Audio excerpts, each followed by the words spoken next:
Before you begin cleaning, make sure the oven has cooled down completely and that the power is turned off. Take a soft cloth and mild detergent to clean the exterior of the oven. Use a hard nylon bristle brush to clean the cooling fan, cooling air outlet, and conveyor belt.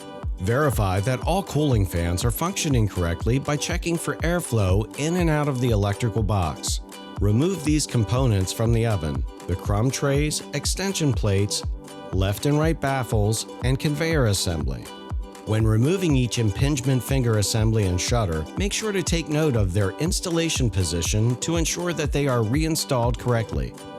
Use a wet cloth to clean both the removed components and the inside of the oven. Reassemble the impingement finger assembly in their original location and then install them back into the oven. Reinstall the left and right baffles, conveyor chain assembly, and crumb trays.